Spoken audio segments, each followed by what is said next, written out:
은혜로우시고 자비로우신 우리 주 하나님, 오늘도 우리가 산밤 예배로 주님 앞에 모여 예배합니다. 우리 심령 가운데 주님 임재하여 주옵시고 또 하나님의 임재의 능력들이 우리 가운데 나타나도록 역사하여 주옵소서. 모든 예배의 시종을 주님 앞에 맡겨드리오며 거룩하신 우리 주 예수님 이름으로 간절히 기도드리옵나이다. 아멘. 자, 우리 사도신경 함께 고백드립니다. 전능하사 천지를 만드신 하나님 아버지를 내가 믿사오며 그 외아들 우리 주 예수 그리스도를 믿사오니 이는 성령으로 잉태하사 동정녀 마리아에게 나시고 본디오 빌라도에게 고난을 받으사 십자가에 못 박혀 죽으시고 장사한 지 사흘 만에 죽은 자 가운데서 다시 살아나시며 하늘에 오르사 전능하신 하나님 우편에 앉아 계시다가 저리로서 산 자와 죽은 자를 심판하러 오시리라. 성령을 믿사오니 거룩한 공예와 성도가 서로 교통하는 것과 죄를 사하여 주시는 것과 몸이 다시 사는 것과 영원히 사는 것을 믿사옵나이다. 아멘. 자, 우리 찬송가 94장 우리 함께 찬송하겠습니다. 찬송가 94장 주 예수보다 더 귀한 것은 없네.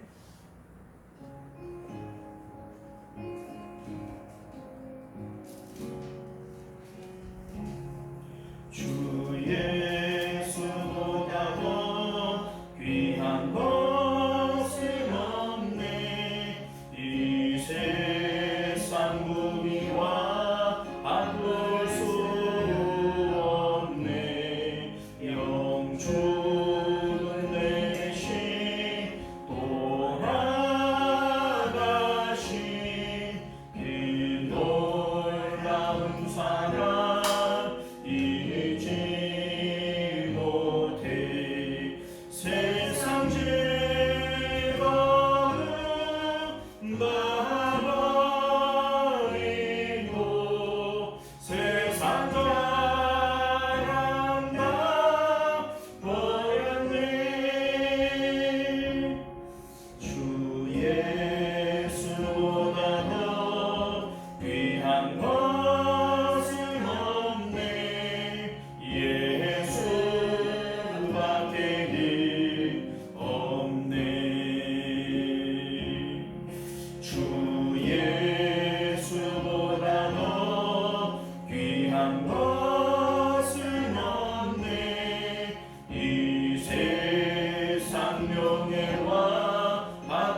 자, 우리 95장 영장도 찬송하겠습니다.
기도하시겠습니다. 우리 예배가 우리 하나님 받으실 만한 귀한 예배 되게 하여 주옵소서. 또 우리 한 사람 한 사람들이 하나님께서 찾으시는 진정한 예배자들 되게 하옵소서. 위해서 기도하시기를 바라겠고요. 이 자리에 나오지 못한 우리 믿음의 번석들 위해서 기도해 주시고, 또 우리 교회의 부흥과 또 우리 환우들을 위해서도 함께 기도해 주시기를 부탁드립니다. 우리 주여 한번 외치고 기도하겠습니다. 주여, 은혜로우신 우리 하나님, 오늘도 우리가 주 앞에 나와 예배합니다. 우리의 몸과 마음을 하나님께 드려지는 귀한 시간이 되게 하여 주옵시고, 하나님께는 영광이 되어지고 우리에게는 기쁨이 되어지는 귀한 시간이 되어질 수 있도록 은혜를 베풀어 주시기를 원합니다. 우리 하나님께서는 예배하는 자들을 찾으시노라 말씀하셨사오니, 하나님께서 찾으시니 하나님께서 기뻐하실 만한 그러한 예배자들이 되어질 수 있도록 은혜를 베풀어 주옵시고, 우리 하나님이여 이 자리에 나오지 못한 믿음의 권속들 어느 곳에 있든지 하나님을 기억하게 하시며, 하나님의 아버지 은혜와 영광 가운데 살아가기 조금도 부족함 없도록 은혜를 베풀어 주옵시기를 간절히 바라고 나옵나이다. 우리 하나님께서 오늘도 우리 가운데 역사하시고 함께하여 주심으로 말미암아 하나님의 귀하신 은혜가 우리 가운데 넘쳐날 수 있도록 역사하여 주시옵소서. 특별히 우리 환우들을 주님 기억하여 주옵시고, 아버지 이 밤에 주님께서 일일이 찾아가시며 그들 가운데 안수한 차라여 주옵시며 치유하시고 고치시는 하나님의 은혜와 능력들을 경험할 수 있도록 주님 역사하여 주시기를 간절히 바라옵나이다. 우리 하나님께는 능치 못할 일이 없다 하셨사오니 하나님 오늘도 우리의 기도와 간구 가운데 응답하여 주심으로 말미암아 육체의 연약함 때문에 아버지여 고민하는 자들 가운데는 아버지여 강건함을 허락하시고 아버지여 그들의 마음의 소원들 기도의 제목들 하나님 앞에 상달되어지며 하나님의 아버지여 살아계심과 좋으심을 우리의 삶을 통하여 아버지여 체험하며 간증하며 주님의 이름을 높여드릴 수 있는 저희들 될 수 있도록 은혜를 더하여 주시옵소서. 우리 하나님께서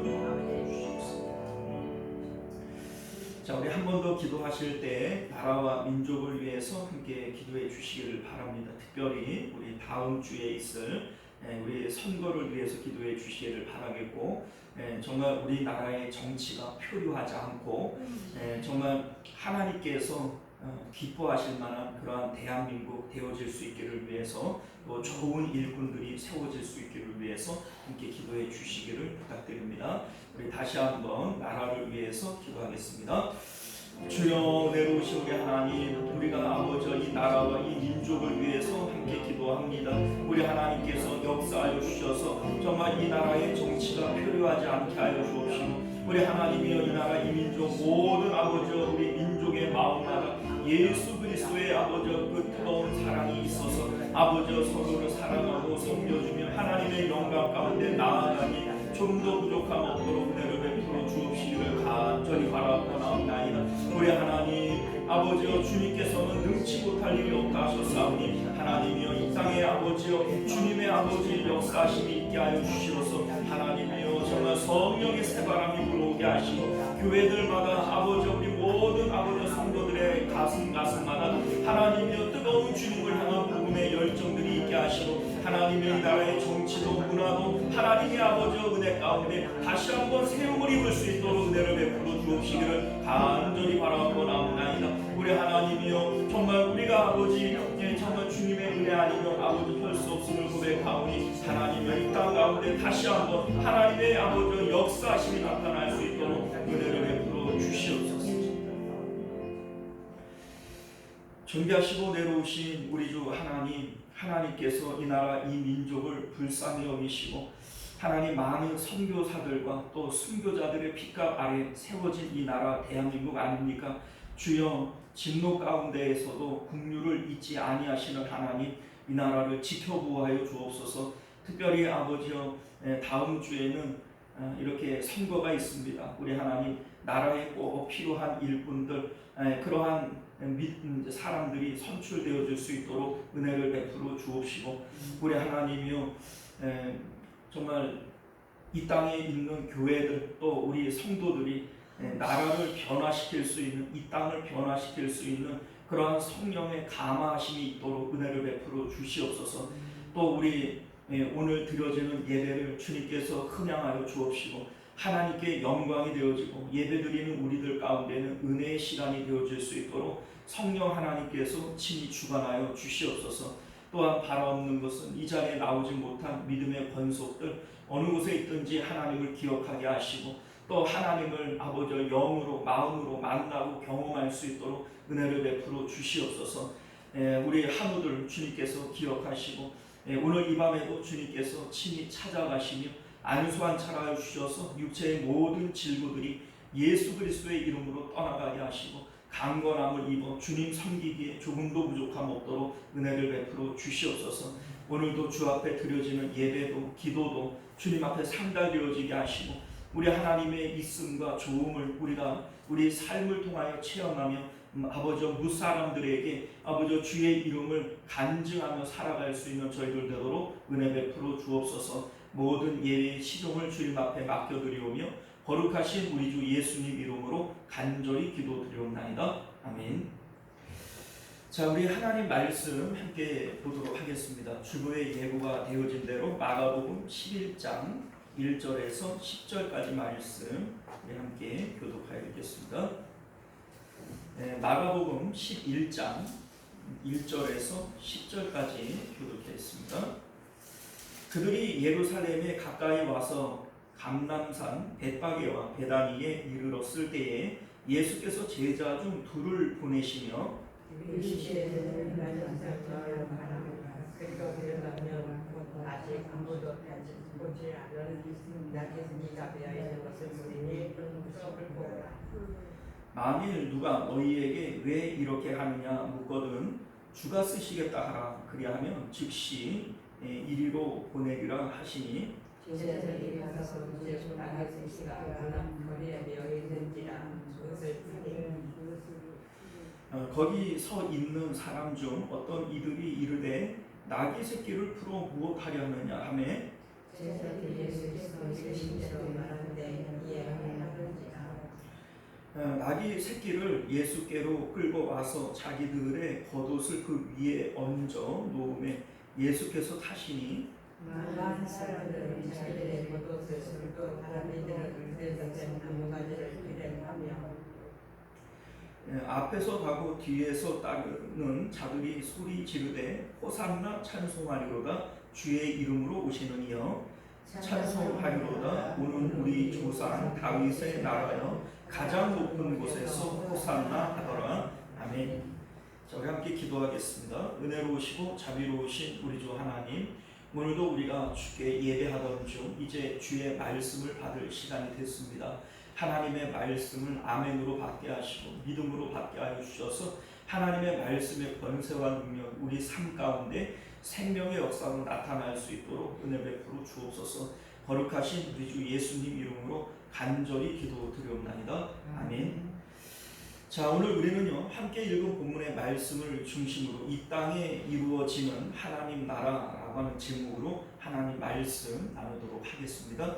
이 땅에 이루어지는 하나님 나라. 우리가 신앙생활을 하는 가장 대표적인 목적은 천국 가는 것일 겁니다. 하나님 나라, 천국, 이게 우리 신앙의 목표가 되어지겠죠. 자, 그런데 우리가 신학적인 주제를 가지고 이 하나님 나라, 천국을 얘기를 할 때 이것만큼 또 모호한 게 없어요. 상당히 추상적이죠. 자, 왜냐하면 우리 이제 예수님께서도 천국에 대한 비유의 말씀을 주세요. 뭐 천국은 마치 씨 뿌리는 자와 같다. 천국은 밭에 감추인 보화와 같다. 뭐 천국은 뭐 가루 서말 속에 넣은 누룩과 같다. 뭐 이러한 비유의 말씀을 주시는데 천국은 마치 이렇게 얘기를 해서 천국 비유라고 부르고는 있지만 그 가운데 천국에 대한 구체적인 내용이 전혀 등장을 하지 않는다는 겁니다. 우리는 궁금하잖아요. 천국은 어떤 곳일까? 천국은 뭐 정말로 거기서 사람들이 먹기는 할까? 자기는 할까? 거기에 우리 집은 어떻게 생겼을까? 뭐 이런 것들 우리 정말 궁금하지 않습니까? 자, 그런데 성경 가운데 예수님께서는 천국을 분명히 알고 계실 텐데 그 천국에 대해서 뭐 비유를 주시는 게 뭐 다순 뭐 밭에 감추인 보화와 같다. 뭐 그 뭡니까 씨 뿌리는 자와 같다. 이거 우리가 궁금한 게 아니잖아요. 그죠? 또 우리가 알다시피 이제 사도 바울이 내가 3,000층까지 갔다 왔다. 천국을 봤다는 얘기 아니겠어요? 자, 그런데 그 봤으면 좀 가르쳐 주면 좋은데 뭐라고 얘기를 하냐면 로마서 14장 17절을 보면 하나님의 나라는 먹고 마시는 것이 아니요 오직 성령 안에서 의와 평강과 희락이다. 이런 얘기를 합니다. 그러니까 천국에 대해서 하나님 나라에 대해서 의와 평강과 희락이다. 이래 버리고 말아요. 그러니까 우리 좀 궁금하다 이거죠. 도대체 천국이 뭐냐? 가르쳐 주지를 않는 것을 우리가 알 수는 없지만 여기서 우리가 천국이 어떤 것이냐라고 하는 것에 대해서 한번 그 내용을 나누어 보고 싶다는 것이죠. 자, 오늘 말씀은요 우리가 알다시피 예수님께서 예루살렘으로 입성하실 때에 나귀를 타고 들어가셨다. 이제 그 뭡니까 그 과정이 있었던 일들을 이제 기록을 하고 있는데 이 말씀은 상징적인 의미들을 담고 있어요. 예수님께서 예루살렘으로 입성하시는 이 내용이 우리 하나님께서 우리 마음 성전으로 입성하시는 이 내용과 아주 상징적으로 흡사한 이런 모습을 담고 있기 때문에 우리 마음 가운데 하나님 나라가 이루어진다. 이때에 우리 가운데 어떤 일들이 일어나게 될 것이냐 라고 하는 것을 우리가 오늘 말씀을 통해서 유추해 볼 수 있다는 것이죠. 우리 이제 일반적으로 이스라엘 백성들은 하나님 나라가 이 땅 가운데 임하는 것으로 그렇게 믿고 있었어요. 오늘 본문에 보게 되어지면 다윗의 자손으로 오시는 이여 다윗의 나라 위에 굳게 서신다 이런 표현들이 있는데, 이 다윗의 나라라고 하는 것은 이스라엘 백성들 선민들이 메시아 왕국 하나님 나라에 대한 그런 별명으로 붙여놓은 거예요. 그러니까 이스라엘 백성들은 하나님 나라, 메시아 왕국, 다윗의 나라 이거 다 동일한 의미로 사용을 하는 것이죠. 우리 같으면은 한가위, 추석, 대보루 이런 것들 다 같은 의미를 담고 있는 단어인 것처럼 이들은 메시아 왕국, 다윗의 나라, 하나님 나라 다 같은 의미로 이렇게 받아들였다는 것이죠. 자, 그런데 이들이 왜 다윗의 나라 이렇게 메시아 왕국을 표현을 하냐면 이들이 가지고 있는 하나님 나라의 의미는 이 땅 가운데 이루어지는 것이다 이렇게 생각을 했습니다. 다시 말해서 메시아가 오시게 되어지면 다윗 시대의 부국 강병을 이루어서 그 당시에는 로마의 식민지 치하에 있었고 주변의 나라들보다 이스라엘 나라가 아주 작은 이러한 의미 가운데 있었잖아요. 그런데 메시아가 오시면은 이 나라를 강하게 만드실 거야. 다윗의 시대와 같이 위대하게 만드실 거야. 그때에는 이 땅에 불의가 없어지고 하나님이 다스리시는 의의 나라가 될 거야. 이것이 이스라엘 사람들이 가지고 있었던 메시아 왕국 하나님 나라에 대한 개념이었다는 겁니다. 자, 그러니까 특별히 이제 여러분은 이제 이런 내용을 아시겠습니다만 바리새인들과 사두개인이 있어요. 바리새인은 사실 많은 사람들에게 존경을 받지만 이스라엘 공회의 다수당이 아닙니다. 다수당은 누구냐면 이 사두개인들인데, 이 사두개인들은 제사장 계급들이에요. 그러니까 이스라엘 안에 공회 안에서 가장 다수파는 이 서기관들입니다. 그런데 이 사두개인들이 가지고 있었던 메시아 나라가 바로 이 개념이었던 거예요. 그래서 이제 사도 바울이 사도행전을 보게 되어지면 공회 안에 바리새인과 그 사두개인들이 있는데 이들이 주장하는 이 신학적 내용이 달랐던 거죠. 바리새인들은 부활도 있다, 천사도 있다, 영도 있다 이렇게 믿고 있지만 사두개인들은 이 모든 것들을 부정했다 이렇게 얘기를 하지 않습니까? 자, 그러니까 부활 없어요. 그리고 영도 없고 천사 없어요. 자, 그렇게 우리가 따지고 보면 이들에게는 하나님 나라라고 하는 이게 어디 있겠어요? 이 땅 가운데 있을 수밖에 없는 거죠. 부활도 없고 죽은 자의 부활 믿지 않고 또 영도 천사도 안 믿고 그러면 이 땅 가운데 하나님 나라가 임할 수밖에 없는 거 아니겠어요? 자, 이게 이스라엘 백성들이 가지고 있었던 이 메시아 왕국 하나님 나라의 개념이었다는 겁니다. 자, 그런데 우리가 앞서도 살펴봤지만은 예수님도 또 사도 바울도 하나님 나라에 대해서 이 땅 가운데 임하는 것이 아니다 이렇게 말씀하고 있었다는 것이죠. 우리가 알다시피 예수님은 천국은 마치 이런 얘기를 하면서 천국 비유를 주시지만 이 내용 가운데 어떤 무엇도 이 땅 가운데 뭐가 이루어진다 이런 내용이 아니고요. 사도 바울도 의와 평강과 희락이다 이렇게 얘기를 할 때 그것들은 땅에서 물리적으로 이루어지는 하나님 나라는 아니다 라고 하는 것을 알게 되어진다는 겁니다.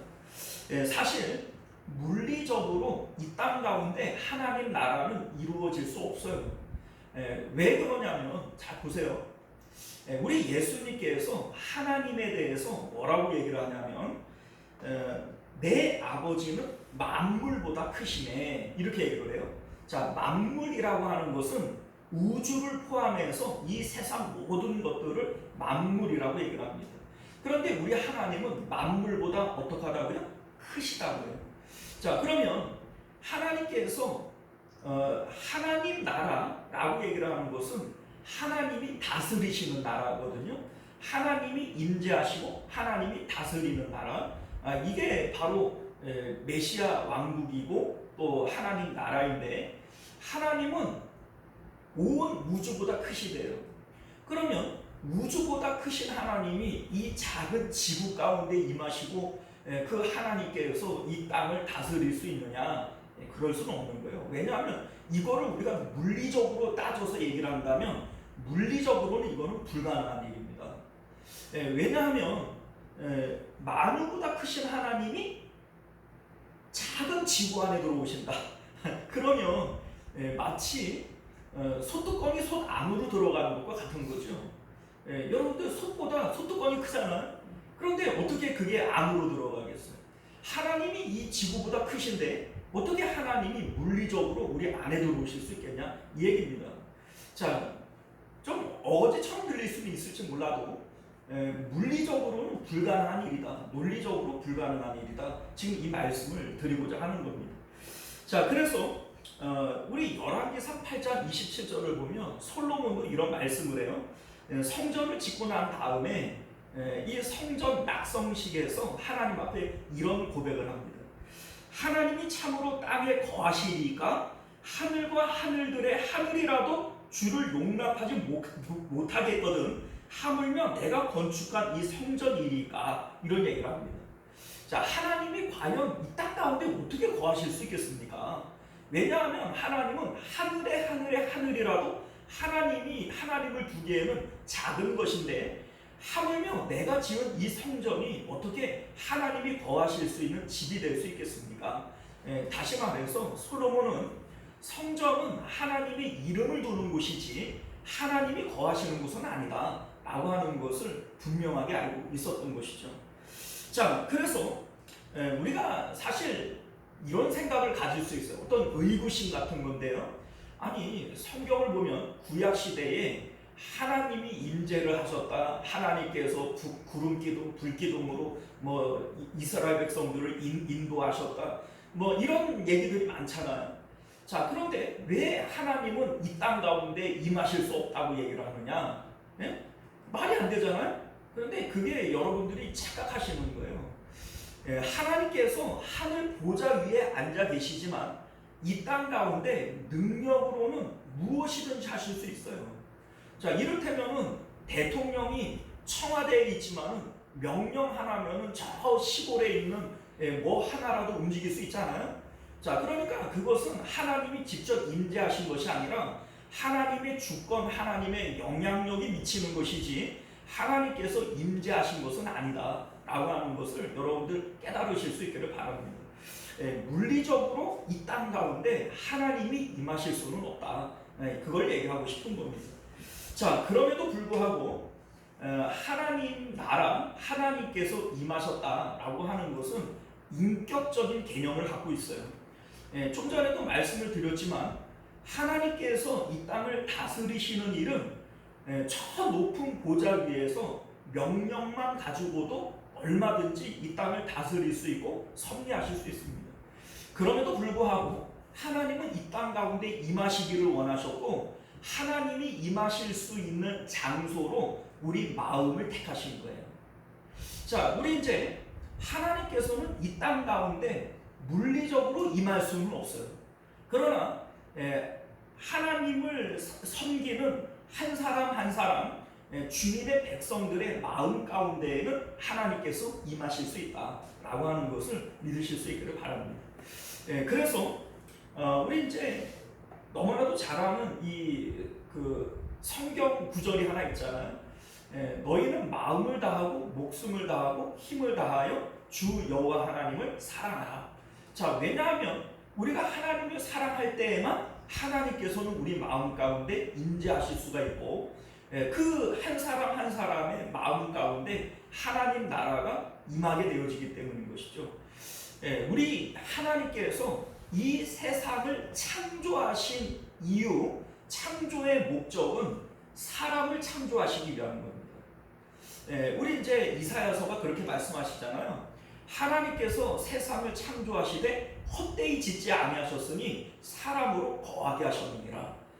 다시 말해서 하나님이 왜 천지를 창조하셨느냐?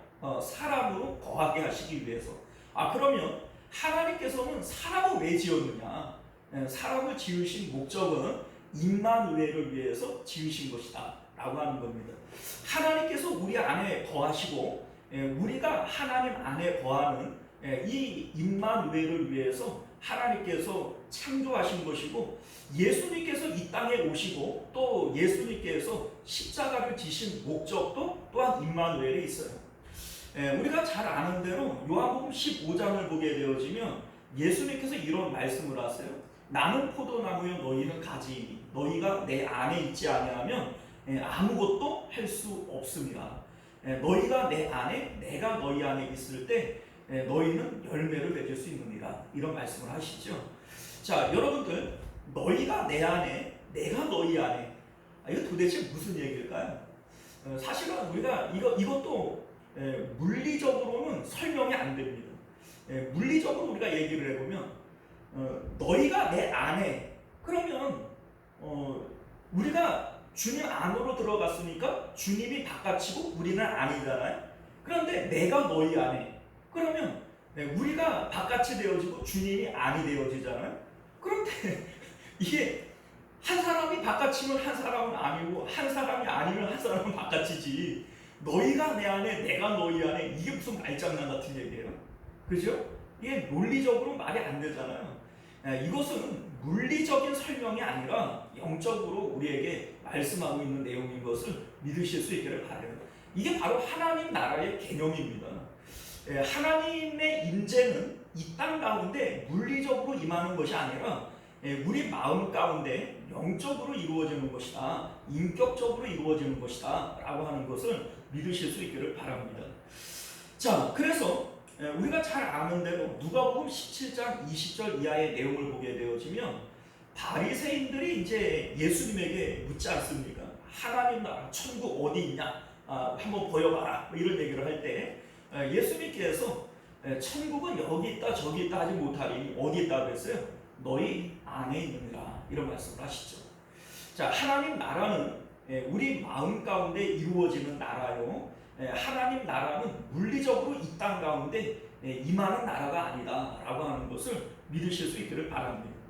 자, 그래서 우리가 잘 아는 잠언서 4장 23절을 보게 되어지면 이 마음의 소중함에 대해서 얘기를 합니다. 모든 지킬 만한 것 중에 더욱 내 마음을 지키라, 생명의 근원이 이에서 남이니라.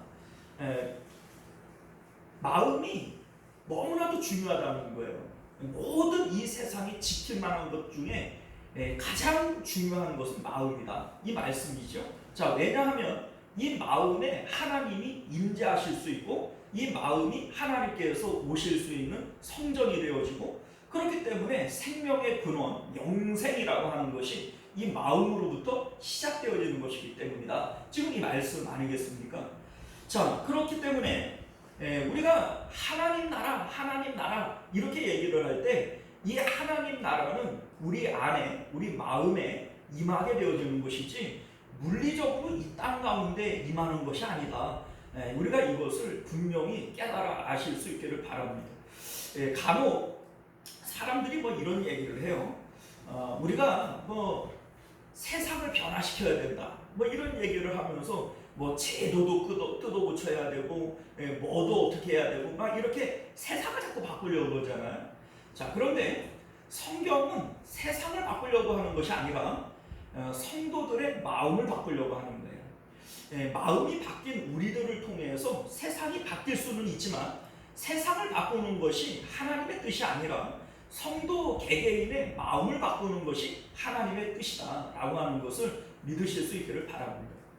자, 우리가 그러한 의미에서 오늘 예수님께서 예루살렘으로 입성하시고 성전을 향하여 가시지 않습니까? 자, 이 내용은 예수님께서 우리 마음 성전으로 들어오시고 우리 마음에 하나님 나라, 이 메시아 왕국이 이루어지는 이것에 대한 상징적인 특징들을 우리에게 보여주고 있다라는 것이죠. 그래서 우리가 오늘 말씀을 통해서 예수님께서 우리 안에 들어오신다라고 하는 것은 어떤 의미가 있고 또 어떤 일들이 일어나야 되고 우리가 어떻게 할 때 이런 일들이 일어나게 되어지느냐라고 하는 것에 대해서 함께 말씀을 나눠보도록 하겠습니다.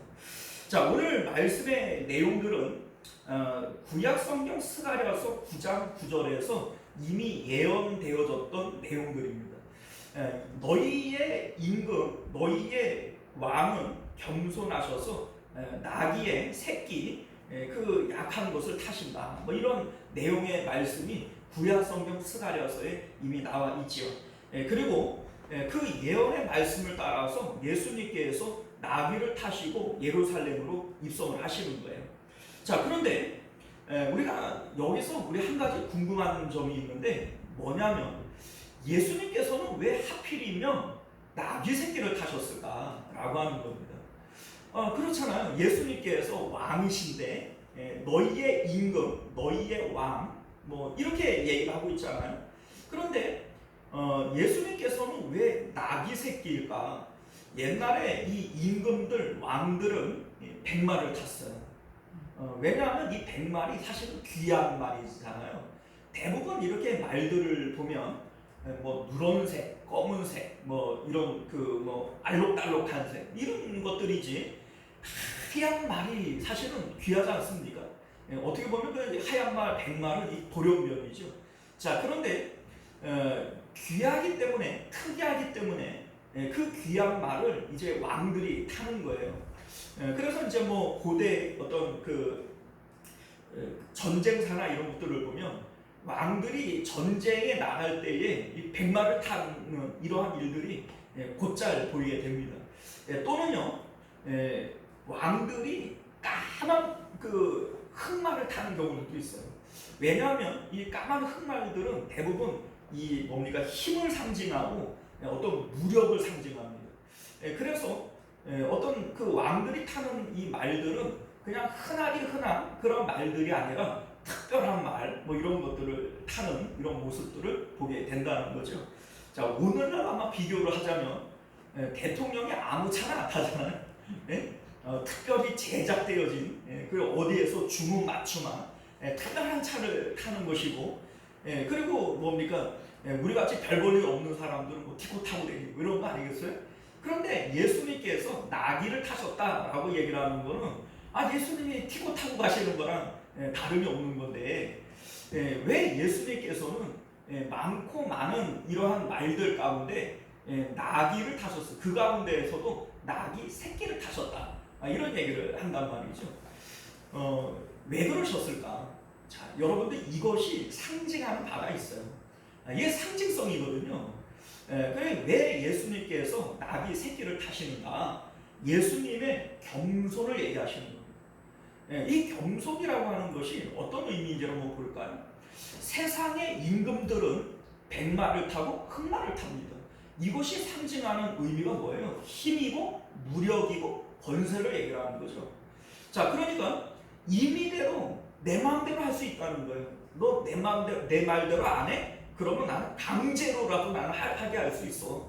이것이 바로 세상의 그 뭡니까 임금들이 가지고 있는 말의 특징들이라는 거예요. 자, 그런데 어린 나귀의 새끼는 연약해요. 힘이 없습니다. 그렇기 때문에 겸손이라고 하는 게 힘이 있는데 겸손해야 되는 거지. 힘이 없어서 겸손한 거는 겸손이 아니잖아요. 그런데 나귀는 정말 힘이 없어요. 그러니까 우리 예수님은 왕 중에 왕이시면서 나귀를 타신 거예요. 그런데 이게 겸손인 겁니다. 힘이 있지만 힘을 드러내지 않으니까 이게 바로 겸손인 거예요. 자, 이게 어떤 의미를 담고 있냐면 예수님께서 이런 말씀을 하세요. 내가 문 밖에 서서 두드리노니 누구든지 내 음성을 듣고 문을 열면 내가 그에게로 들어가 뭐 이렇게 말씀하시잖아요. 자, 그런데 세상의 임금들은 문을 안 두드려요. 내가 갈 길이 있으면 그냥 문을 부시고 들어가 버리는 거예요. 이게 세상의 무력이고 세상의 주권자들이 행하는 방식인 것이죠. 그런데 그런데 예수님은 어떻게 하신다고요? 문을 두드리신다고요. 그리고 누구든지 내 음성을 듣고 문을 열면, 자, 누가 열어야 돼요? 내가 여는 거예요. 그러니까 이게 바로 예수님의 인격성이라는 겁니다. 예수님은 왕 중에 왕이시고 권세와 능력이 있지만 박차고 들어가서 그 사람을 점령하고 그 사람을 지배하는 것이 아니라 문을 두드리고 겸손하게 바깥에서 기다리시는 거예요. 그리고 누구든지 내 음성을 듣고 문을 열어주면 내가 그에게로 들어가서 그와 더불어 먹고 그는 나로 더불어 먹을 것이다. 이런 말씀을 하시는 것이죠. 자, 그런데 세상의 방식, 마귀의 방식은 그렇지 않습니다. 우리가 거라사 광인의 이 내용을 알고 있지만 거라사 광인이 귀신에게 사로잡힌 거잖아요. 그런데 이 귀신이 그 사람에게 들어갈 때 물어보고 들어갔을까요? 귀신이 야, 내가 너한테 좀 들어가가지고 너를 조금 못 살게 굴 건데 허락해 주겠니? 이랬을까요? 그런 법은 없잖아요.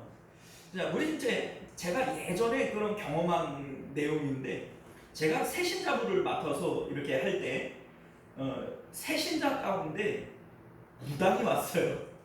무당이 왔는데 이 사람이 누가 전도해서 온 게 아니고 새신자 카드를 보니까 자진 이렇게 써 있어요. 자진해서 온 거예요. 그래서 너무 재밌잖아요. 신기하고. 제가 물어봤어요. 어떻게 해서 그 자진해서 교회를 오게 됐습니까? 그랬더니 자기가 신내림을 받은 게 한 10년이 넘었대요. 그런데 이 귀신이 자기를 너무 못 살게 군다는 거예요. 한밤중에 한 새벽 1시도 좋고 한 3시도 좋고 아무 때나 자기를 막 깨워가지고서는 산으로 올라가서 기도하라 그러고 저 골짜기로 내려가서 기도하라 그러고 막 그렇게 깨운대요. 그래 어떻게 깨우냐니까 막 귀에서 막 별의 막 소리가 막 다 나고 이래서 잠을 못 자게 깨운다는 거예요. 그런데 여러분들 생각을 해봐요. 하나님이 여러분들 깨워가지고서는 새벽 1시, 3시에 교회 가서 기도해라. 이 멀쩡한 교회 와서 기도하라 그래도 여러분들 좀 귀찮게 좀 하지 마세요 이럴 텐데 그 뭐 시커먼 그 산 위로 올라가라 그러고 골짜기로 내려가라 그러고 이러니까 싫을 거 아니에요. 그러니까 안 가려고 버틴대요. 안 가려고 버티면 마치 칼로 자기 몸을 찌르는 것처럼 그렇게 고통스럽게 한다는 거예요. 그래서 어쩔 수 없이 가야 되고 뭐 그렇게 했다는 거죠. 그런데 그런 생활들을 하다가 보니까 내가 이렇게는 내가 못 살겠다. 그래서 내가 더 큰 신을 섬겨서 이 못된 신을 내가 내쫓아야 되겠다. 그래가지고 교회를 자진해서 찾아왔다는 거예요. 여러분들 제가 여기서 말하고 싶은 것은 뭐냐면 우리 하나님께서 우리에게 그렇게 하시는 법이 없죠. 생각을 해보세요.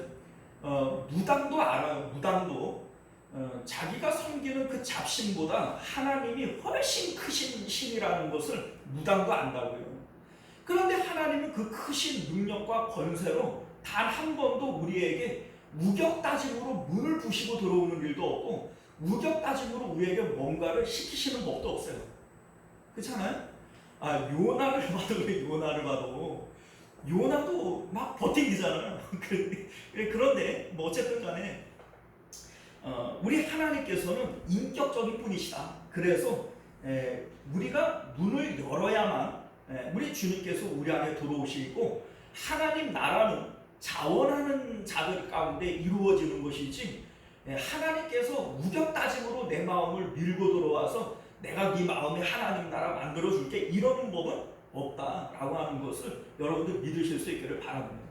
하나님 나라 이 우리 마음 가운데 그 나라가 이루어지기 위해서는 우리가 원해야 하고 우리가 문을 열어야 하고 우리가 자발적으로 하나님 나라를 소원해야 하나님 나라는 이루어지는 것이다 라고 하는 것을 믿으실 수 있기를 바랍니다.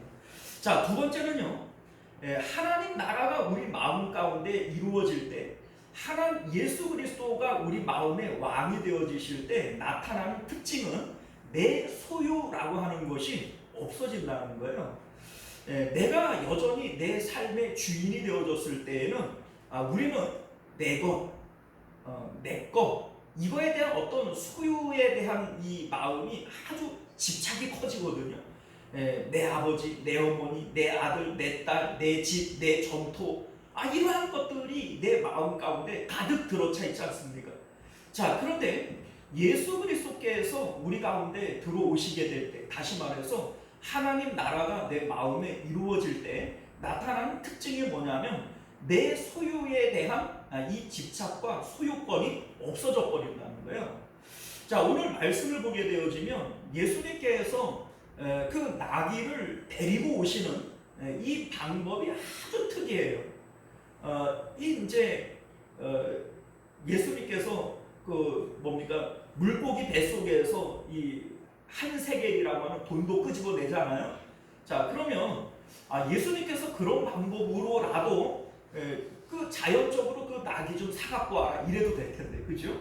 그런데 예수님께서 저기 어디 암흑에 가면은 거기 나귀 새끼가 하나 매달려 있을 텐데 그거 풀어갖고 끌고 와라. 누가 그거 왜 가져가냐고 묻거든 주께서 쓰시겠다고 하라고 대답해라. 이렇게 말씀하셨단 말이에요. 만약에 우리 권사님들한테 제가 이런 얘기를 하면 아마 다 우리 목사님 미쳤다 그럴 거예요. 권사님 저기 암사역 앞에 가면 강아지가 한 마리 매달려 있을 텐데 그거 좀 끌고 가고 오세요. 목사님 나 도둑놈 만들라 그러세요. 예, 그죠? 자, 그런데 여러분들 봐봐요. 예수님께서 이렇게 말씀하실 때 주인이 정말 물어요. 그거 왜 풀으려고 그러냐? 그거 멀쩡한 거 왜 가져가냐? 그랬더니 그 제자들이 똑같이 예수님의 말씀대로 대답을 합니다. 주께서 쓰시겠다. 두말하지 않습니다. 내어줍니다. 자, 이게 우리에게 뭘 얘기를 하냐면 내 소유라고 하는 이 개념이 하나님 나라, 메시아 나라가 우리 마음에 이루어지게 되어질 때 이게 없어진다는 겁니다. 자, 그래서 우리 예수님께서 누가복음 14장 33절에 이런 말씀을 하세요. 이와 같이 너희 중에 누구든지 자기의 모든 소유를 버리지 아니하면 능히 내 제자가 되지 못하느니라. 자기의 소유를 버린다라고 하는 말의 의미는요, 마음에서 소유권이 없어져 버리는 거예요. 우리 예수님께서 부자 청년에게도 네 가진 모든 소유를 팔아서 가난한 자들에게 나눠주고 너는 나를 따라와라 이런 말씀을 하시죠. 그거 못하거든요. 그런데 예수님께서 뭐라고 말씀하시냐면 부자는 천국에 들어가기가 얼마나 어려운지 낙타가 바늘기로 들어가는 것만큼 어렵다 이런 말씀을 하시는 거예요. 그러니까 그 청년의 마음에서 소유라고 하는 개념 자체가 없어지지를 않으면 천국에 못 들어간다는 거죠. 그래서 모든 자기 소유를 버리지 아니하면 능히 내 제자 못 된다 이런 말씀을 하시는 겁니다. 자, 우리가 알다시피 삭개오가 예수님을 만나고 그 마음에 하나님 나라가 이루어지게 되어질 때 그 마음에 의와 평강과 희락이 생겨요. 마음에 기쁨이 생기는 거예요. 그리고 나타나는 다음 반응이 뭐예요? 내 모든 소유의 절반을 가난한 사람들에게 나눠주겠습니다. 내가 혹 누군가에게 빼앗은 토색한 것이 있다면 내가 4배로 갚아주겠습니다. 여러분들 소유에 대한 이러한 욕심 자체가 없어져 버리는 거예요. 여러분들 우리가 알다시피 초대교회 때 성령이 임하고 마음에 하나님 나라가 이루어지게 되어질 때 성도들의 마음 가운데 나타나는 게 뭐예요? 자기 것을 자기 것이라고 주장하는 자들이 없어졌다 이런 얘기를 해요. 자기 소유에 대한 이 욕심과 개념들이 없어져 버리는 거예요. 자, 여러분들 내 마음 가운데 하나님 나라가 이루어지게 되어질 때 우리는 더 이상 세상에 대한 욕심, 내 것이라고 하는 소유에 대한 어떤 집착 이러한 것들이 사라지게 되어지는 것임을 믿으실 수 있기를 바랍니다. 자, 세 번째는요, 우리 마음 가운데 하나님 나라가 이루어지게 되어질 때 우리의 기쁨, 우리의 만족의 대상은 오직 예수 그리스도이셔야만 한다라고 하는 것을 믿으실 수 있기를 바랍니다. 오늘 9절과 10절 말씀을 보게 되어지면 이스라엘 백성들이 예수님을 기뻐하며 모시고 갈 때 앞에서 가고 뒤에서 따르는 자들이 소리 지르되 호산나 찬송하리로다 주의 이름으로 오시는 이여 찬송하리로다 오는 우리 조상 다윗의 나라여 가장 높은 곳에서 호산나 하더라. 자, 여기 나오는 이 호산나라고 하는 것은 주여 구원하소서, 하나님의 구원, 이런 의미를 담고 있어요. 자, 그러니까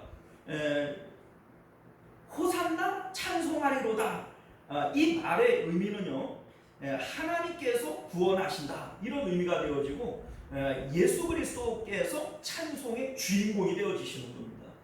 자, 그러니까 우리 이제 여기에 보면은 가장 높은 곳에서 호산나 이렇게 얘기를 하는데, 가장 높은 곳은 하나님 나라를 얘기하고요, 하나님으로부터 구원이 임했다, 이것이 바로 이 찬송의 내용이 되어지는 것이죠.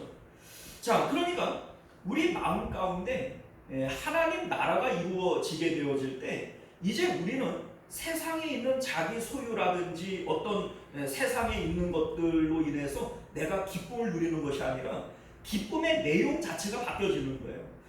우리 이제 찬송가 가운데에도 기쁨의 근원 되시는 예수를 위해 삽시다, 이러죠.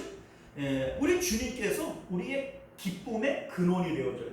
돈이 기쁨의 근원이 아니고, 자식이 기쁨의 근원이 아니고, 내가 어떤 권력을 잡는 것이 기쁨의 근원이 아니에요. 우리의 기쁨의 근원은 오직 예수 그리스도셔야 하고 하나님이셔야 한다. 이것이 바로 하나님 나라가 임하게 되어질 때 우리 안에 나타나게 될 어떤 변화라고 하는 것이죠.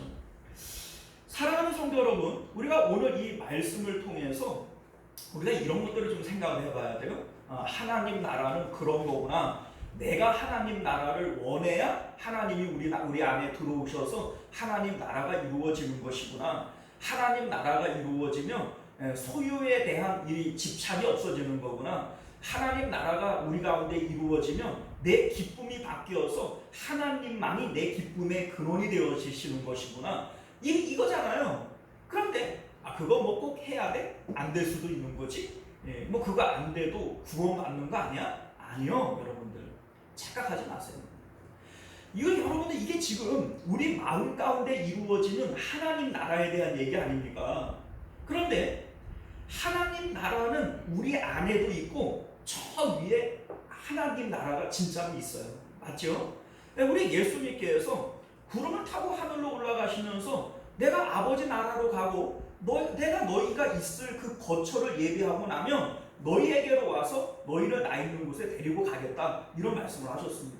그러니까 이 하나님 나라는 저 하늘에 실존하는 나라예요. 우리가 인정하든 인정하지 않든, 우리가 믿든 믿지 않든 하나님 나라는 실존하는 나라라고요. 그런데 그 나라가 이 땅 가운데에서는 어디서 이루어져요? 우리 마음에서 이루어진다고요. 그런데 하나님 나라는 결코 두 가지가 아니에요. 하나님 나라 우리 마음에도 있고 저 위에도 있고, 그런 두 개네, 그럴까요? 아니에요. 하나님 나라는 오직 하나일 수밖에 없습니다. 왜냐하면 하나님이 한 분이시기 때문에 하나님이 다스리는 하나님 나라도 하나일 수밖에 없습니다. 그렇다면 우리 마음에 이루어지는 이 하나님 나라는 저 위에 있는 하나님 나라와 어떤 관계가 있는 걸까요? 이게 바로 위에 있는 하나님 나라로 들어가는 통로가 우리 마음에 있는 이 하나님 나라인 것을 믿으실 수 있기를 바라요.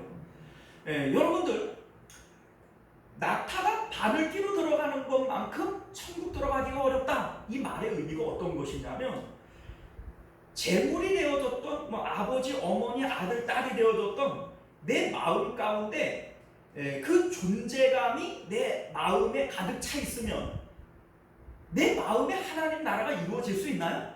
못 이루어지죠. 그러니까 낙타가 바늘기로 들어가는 것만큼 어렵다는 얘기예요. 그러니까 구원, 영생, 이 천국은 우리 마음에 이루어지는 것이기 때문에 생명의 근원이 이에서 남이니라, 이렇게 말씀하시는 것인데, 다시 말해서 내가 장차 하나님 나라 천국 들어갈 수 있는 증거는 지금 내 마음에 하나님 나라가 이루어져야 된다고요. 지금 내가 살아가는 동안에는 지옥을 살아요. 내가 진짜 죽지 못해서 살지, 이 지긋지긋한 인생, 내가 빨리 천국 가야지. 여러분들, 그거는 구원받은 사람이 아니에요. 그건 구원받은 게 아닙니다. 지금 살아가는 동안에도 우리 마음 가운데 하나님 나라가 있어서 항상 기뻐하라, 쉬지 말고 기도하라, 범사에 감사하라, 이게 지금 천국을 살아가는 하나님 나라가 우리 마음에 이루어지는 거 아닙니까? 그렇게 살아가는 자들이 나중에 죽어서도 천국 들어가는 거죠. 지금은 살아가면서 마음은 지옥을 살아요. 아유, 이 지긋지긋한 인생. 내가 뭐 남편도 저거 하드나 지겹고 자식들도 지겹고 나는 사는 게 너무 지겨워. 그런데 나는 믿음이 있으니까 나중에 죽을 때는 천국 가겠지? 그런 천국 없어요, 여러분. 이건 말도 안 되는 얘기입니다. 그래서 우리 이제 성경을 보게 되어지면 뭐 베드로 사도도 마찬가지고 뭐 사도 바울도 마찬가지고 하나님을 믿는 자들의 마음 가운데에는 의와 평강과 희락이 있다고요. 의와 평강과 희락이 있다고요. 베드로 사도가 내일 죽는 그 상황 가운데에서도 감옥 안에서 평안히 잠을 잘 수 있는 이유가 뭐예요? 그 마음에 하나님 나라가 이루어지고 있기 때문인 거죠. 사도 바울이 매를 맞고 감옥에 던져졌음에도 불구하고 그 안에서 기뻐할 수 있는 이유가 뭐예요? 그 마음 가운데 하나님 나라가 이루어지기 때문이에요. 이게 바로 하나님 나라가 우리 안에 있다라고 하는 증거가 되어지고 그 하나님 나라가 마음에 있는 자들이 나중에 천국에 들어가는 이 증거가 되어지는 것이지, 내 마음에는 하나님 나라 없는데 나중에 내가 죽을 때에는 천국 가, 이런 거는 없다는 거죠. 자, 우리가 오늘 이 말씀을 통해서 우리 마음에 하나님 나라가 이루어졌느냐, 이거를 오늘 말씀을 통해서 우리가 알 수 있다는 거예요. 나는 우리 주님을 내 마음에 모셔드리기를 기뻐하고 있느냐. 하나님은 자발적으로 내가 문을 열면 들어오시는 분이에요. 그러니까 나귀를 타시는 분처럼 겸손하세요. 문을 두드리시지 문을 깨부시고 박차고 들어오시는 분이 아니시다라고 하는 거죠. 그 예수님이 우리 안에 들어오시면 내 소유에 대한 집착이 없어져요. 그리고 나의 기쁨의 내용이 바뀌어져요. 이전에는 나는 돈 가지고 기뻐하고 뭐 자식 가지고 기뻐하고 뭐 세상의 어떤 명예 가지고 기뻐하고 그런 사람들이었다면 이제는 주 예수보다 귀한 것 없네. 주님만이 나의 기쁨의 근원 되시고 주님이 나의 삶의 목적이 되어주시는, 이것이 바로 내 마음에 이루어지는 하나님 나라이고 이것이 바로 구원받은 증거가 되어지는 것임을 믿으실 수 있기를 바랍니다. 기도하겠습니다. 은혜로우시고 자비로우신 우리 주 하나님, 오늘도 우리에게 주시는 하나님의 말씀을 통하여 내가 구원받은 증거, 이것은 내 마음에 이루어지는 하나님 나라를 통해서 확인할 수 있음을 우리로 깨달아 알게 하여 주셔서 이 하나님 나라가 우리 가운데 이루어지기를 위하여 소원하고 기도할 수 있는 저희들 되게 하여 주옵소서. 우리 주님께서는 나귀 새끼를 타시는 분으로서 우리 마음 문을 박차고 들어오시고 깨부시고 들어오시는 분이 아니심을 말씀하셨습니다. 우리가 자발적으로 하나님 나라를 소원하고 주님을 모셔드릴 수 있는 저희들 되게 하여 주옵소서. 거룩하신 우리 주 예수님 이름으로 간절히 기도드리옵나이다. 아멘. 자, 우리 찬송가 438장, 찬송가 438장 우리 함께 찬송하시고 주기도문으로 예배를 마치겠습니다.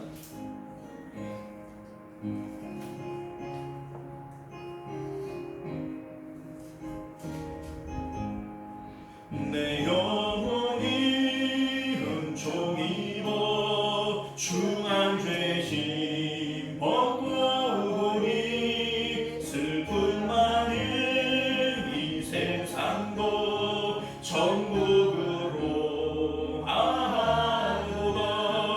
할렐루야 찬양하세. 내 모든 죄 사함받고 주 예수와 동행하니 들어오리마 하늘나라. 주의 얼굴 뵙기 전에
아버지여 이름이 거룩히 여김을 받으시오며 나라가 임하시오며 뜻이 하늘에서 이루어진 것 같이 땅에서도 이루어지이다. 오늘 우리에게 용할 양식을 주시옵고 우리가 우리에게 죄 지은 자를 사하여 준 것 같이 우리의 죄를 사하여 주시옵고 우리를 시험에 들게 하지 마시옵고 다만 악에서 구하시옵소서. 나라와 권세와 영광이 아버지께 영원히 있사옵나이다. 아멘.